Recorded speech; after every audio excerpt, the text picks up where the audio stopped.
Bopper. I was wanting to get into carpentry, and I got a question for you.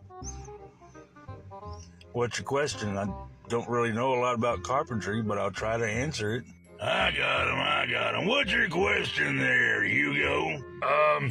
Well, my question is, when you're building things, how do you decide on whether you use a nail or a screw? Well, I tell you what, Hugo. Drive a nail into the wood.